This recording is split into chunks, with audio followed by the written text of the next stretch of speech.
اور ہر پڑی چیز پہ چونا، کسی نے آج کہا تھا، میں نے آپ کو بتا دیا.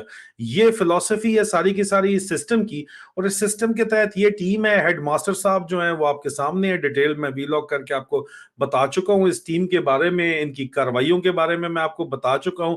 اور یہ آپ کے اوپر جو ہے اپنی مرضی مسلط کرنے کے لیے یہ ٹیم جو ہے وہ لگائی گئی ہے.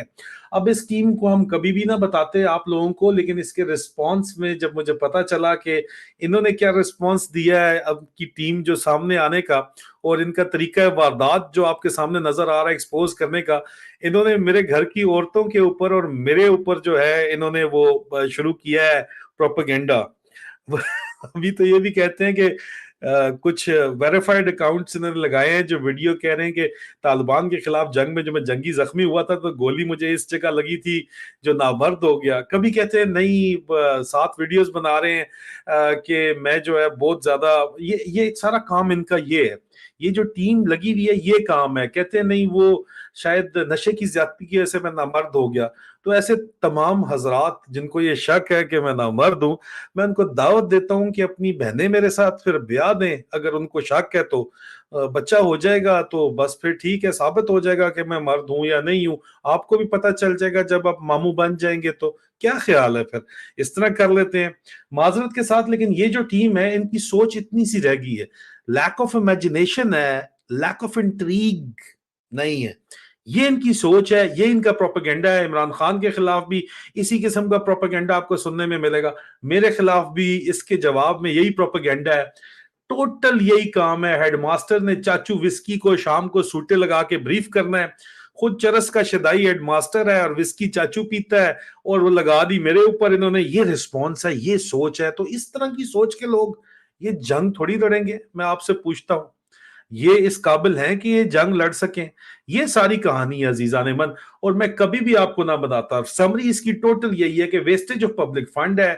فوج میں نفرت کے خلاف نفرت بڑھتی جا رہی ہے. فوجی جوان روزانہ کی بنیاد پہ آپ کے لیے قربانی دے رہے ہیں، افسران قربانی دے رہے ہیں، لیکن چند جرنیلوں، کالی بھیڑوں اور شتونگڑوں کی وجہ سے، اس جیسے شتونگڑوں کی وجہ سے نفرت بڑھتی جا رہی ہے. کیوں؟ ان جوانوں کا کیا قصور ہے بھائی جو روزانہ آپ کے لیے، آپ کے ایک ان لیگل آرمی چیف کے لیے قربانیاں دے رہے ہیں، اور یہ ان کو گالیاں پڑوا رہا ہے، وہ قوم کی خاطر قربانیاں دیتے ہیں.